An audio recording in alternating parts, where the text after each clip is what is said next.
Halo para wibu, gimana nih kabar kalian hari ini? Semoga dalam keadaan sehat dan tetap semangat ya buat nikmatin kisah-kisah dari dunia dua dimensi yang kita cintai ini. Hari ini kita akan membahas alur cerita dari manga Gachiakuta volume 3 dari chapter 14 sampai dengan chapter 22. So, nggak usah berlama-lama lagi, langsung aja kita gas.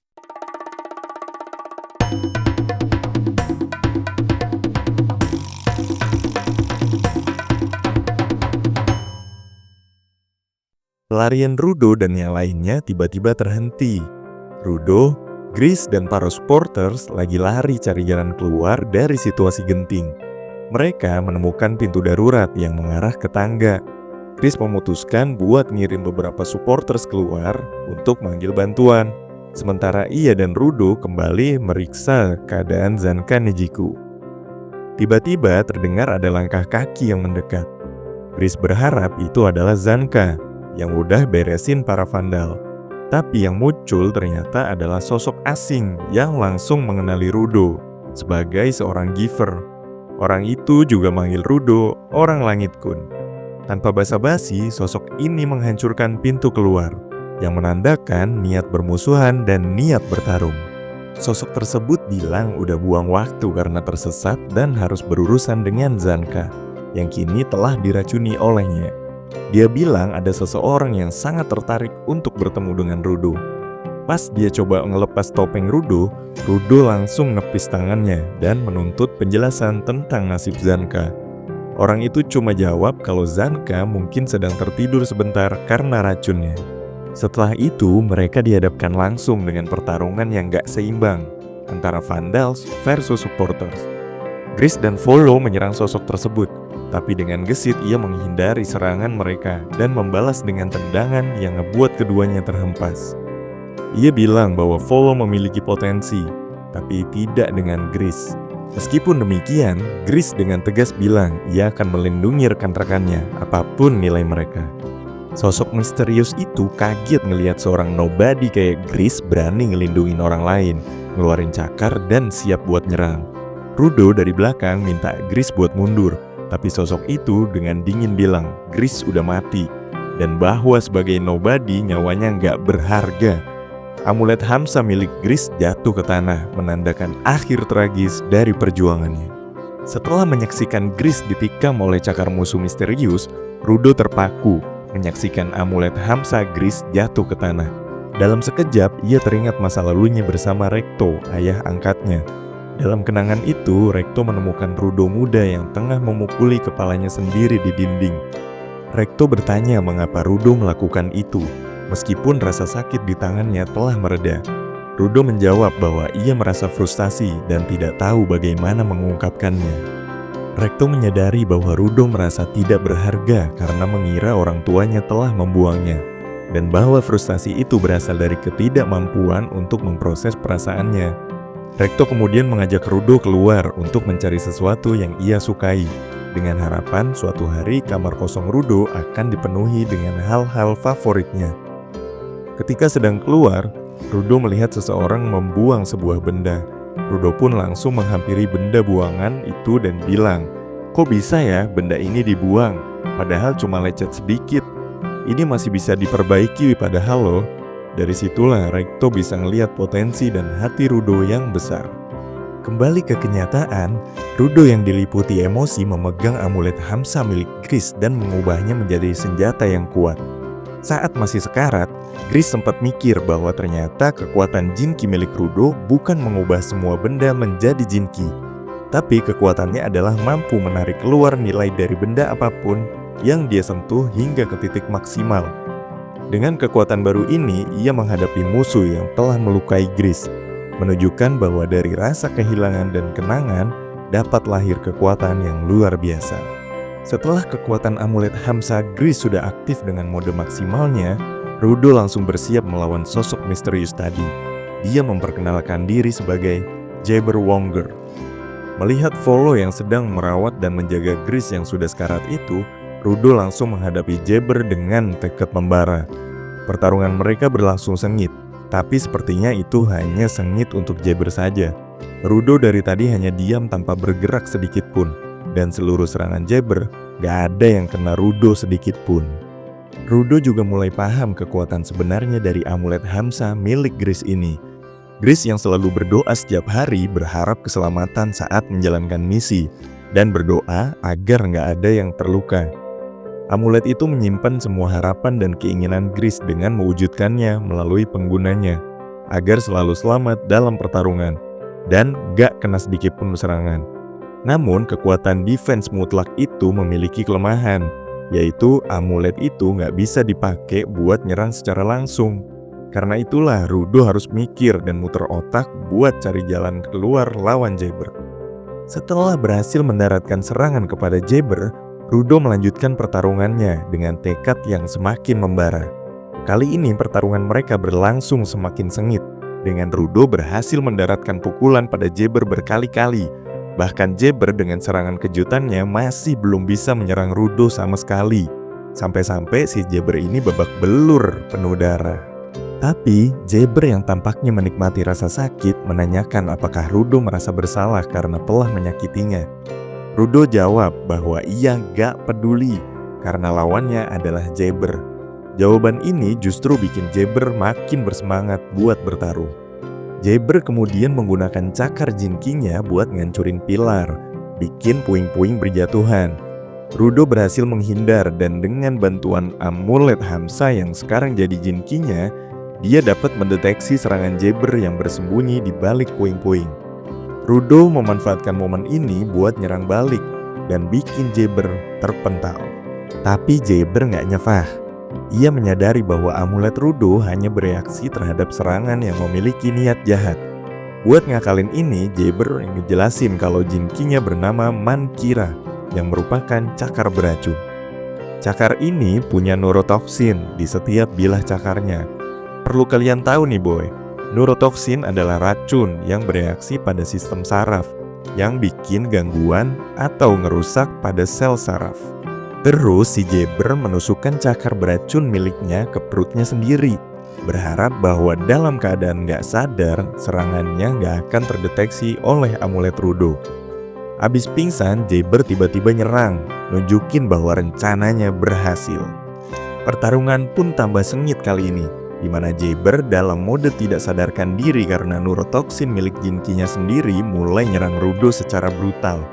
Beruntung Rudo masih bisa sedikit bertahan dibantu dengan amulet Hamsa milik Gris itu. Setelah pertarungan sengit melawan Jabber yang hampir merenggut segalanya, Rudo berdiri dengan napas tersengal. Tubuhnya dipenuhi luka dan kelelahan yang luar biasa. Tapi semangatnya tetap nyala, terutama saat mengingat pengorbanan Gris yang udah memberikan segalanya demi melindungi mereka. Tiba-tiba dari balik bayangan reruntuhan muncul sosok yang gak asing. Dia adalah Zanka yang tiba-tiba ngelempar tongkatnya buat nahan pergerakan Jabber buat sementara waktu sambil ngerancang strategi.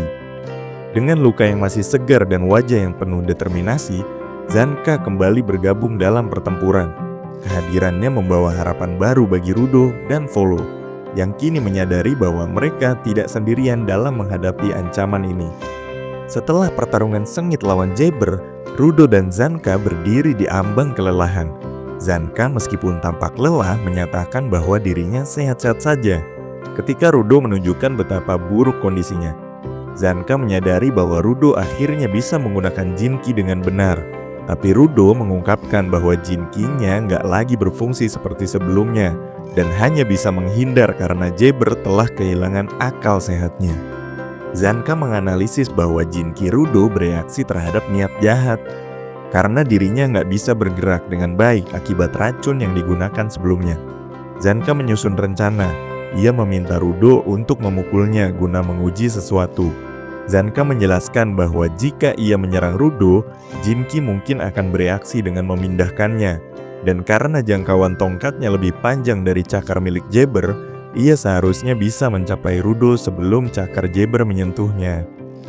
Rudo menunjukkan bahwa jika rencana ini gagal, ia yang akan terkena serangan. Tapi Zanka dengan santai menjawab bahwa Rudo gak perlu khawatir akan hal itu. Jabber mulai bangkit dan segera menyerang, memotong pilar di dekat Rudo dan Zanka. Zanka memperingatkan Rudo untuk nggak ngebiarin cakar Jabber menyentuhnya, karena bahkan tusukan kecil pun cukup buat ngelumpuhin. Tiba-tiba Zanka berbalik dan menyerang Rudo. Jinki Rudo bereaksi dan memindahkan Zanka, memungkinkan Zanka untuk menyerang Jabber.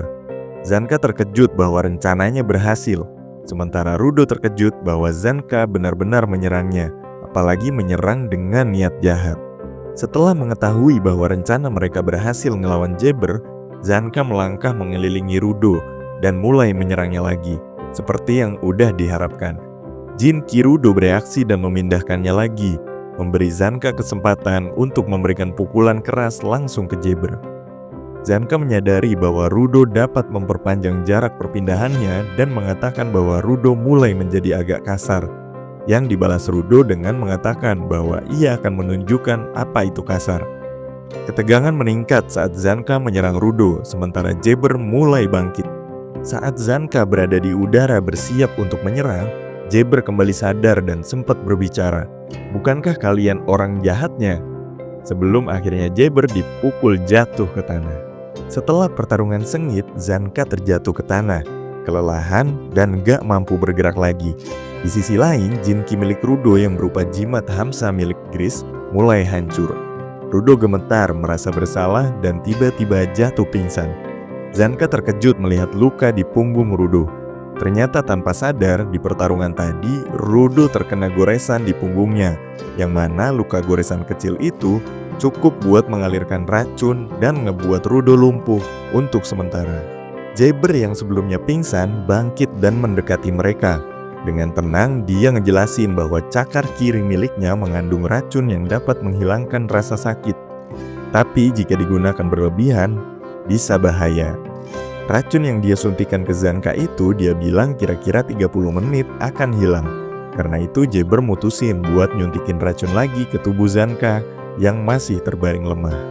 Jabber kemudian mengangkat Rudo dan berkata, "Sampai jumpa lagi penjahat," sebelum melompat melalui lubang di langit-langit.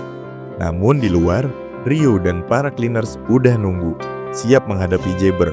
Sebuah payung yang dikenal milik Engine meluncur dan mengenai Jabber, membuatnya terlempar dan melepaskan Rudo. Engine dan para cleaners datang tepat waktu, siap membersihkan kekacauan yang ditinggalkan oleh Jabber.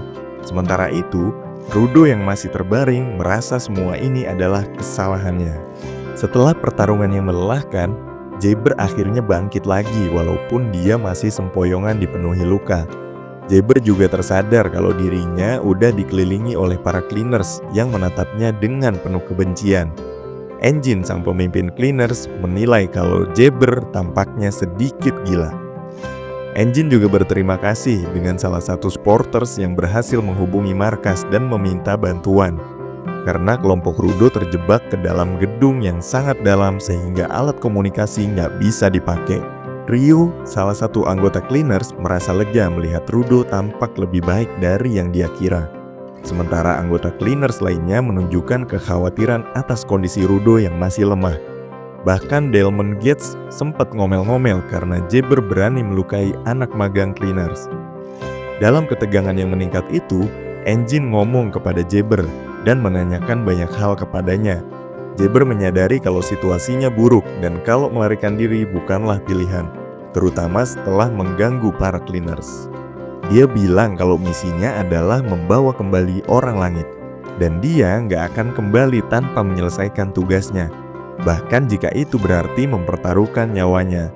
Jabber pun berniat untuk melesat menyerang para cleaners dengan YOLO. Pokoknya terjang. Tapi tiba-tiba seseorang muncul dari belakang Jabber, menangkapnya dan mengingatkannya kalau waktunya udah habis. Orang tersebut yang dikenal sebagai Kutoni bilang kalau mereka harus pergi karena ada penghalang di jalan mereka. Jabber yang rada kesel meskipun enggan meninggalkan urusannya yang belum selesai akhirnya setuju setelah mendengar kalau bos mereka akan senang mendengarnya. Sebelum pergi, Jabber berpesan kepada Rudo buat jaga sarung tangan yang dia miliki dan bilang kalau mereka akan bertemu lagi. Dan lagi, Jabber bilang kalau sarung tangan Rudo memiliki nomor seri yang unik. Wopoi kira? Para cleaners kemudian keluar dari bangunan, membawa Zanka dan Gris. dengan Gris terbaring di tandu. Rudo berlari mendekati Gris meminta maaf karena telah merusak jimatnya. Gris meskipun penting baginya merasa lega kalau jimat itu membantu Rudo dan memujinya atas keberaniannya. Gris pun akhirnya pingsan. Rudo duduk termenung di luar markas Cleaners merenungkan peristiwa yang baru saja terjadi. Engine kemudian menghampirinya dan bergabung dengannya dan memuji kemampuan Rudo dalam menggunakan Jin Ki. Dia juga memberi selamat karena sudah bisa mengendalikan Jin Ki-nya kali ini. Namun bukannya senang, Rudo malah merasa gagal karena nggak bisa ngebantu Gris. Padahal Gris yang udah ngebantu sebelumnya. Engine mengingatkan bahwa Gris rela mempertaruhkan nyawanya buat ngelindungin teman-temannya. Selain itu, Gris juga sudah mengakui Rudo dan sudah melihat Rudo sebagai rekan, bukan sekedar orang langit. Saat mereka memasuki markas, Rudo terkejut melihat Gris duduk dengan baik, mengucapkan selamat atas kebangkitan kekuatan Rudo. Rudo yang dari tadi duduk termenung di taman setelah tahu kalau Gris baik-baik saja, dia senang banget. Rudo duduk termenung di taman itu karena dia depresi. Si Volo bilang kalau Gris terluka sangat parah. Gris berterima kasih kepada Aisha Stilza, satu-satunya penyembuh Cleaners yang telah menyelamatkannya. Gris juga muji Rudo dan Zanka atas usaha mereka melawan musuh yang kuat dan mengatakan bahwa ia nggak keberatan kehilangan jimatnya selama itu berguna bagi Rudo. FYI ya boy, Aisha Stilza ini satu-satunya giver dengan skill heal yang ada ya. Jadi walaupun dia anggota Cleaners yang punya skill giver, dia jarang banget ikut pembersihan. Ya karena skillnya yang langka. Intinya takut diculik musuh, apalagi sampai mokat. Nah, itu dia ya pembahasan alur manga Gachiakuta volume 3 yang berisi chapter 14 sampai 22. Kalau menurut kalian gimana nih buat volume 3 ini? Oh iya, kalian juga bisa lihat kelanjutan pembahasan manga Gachiakuta di deskripsi video ya.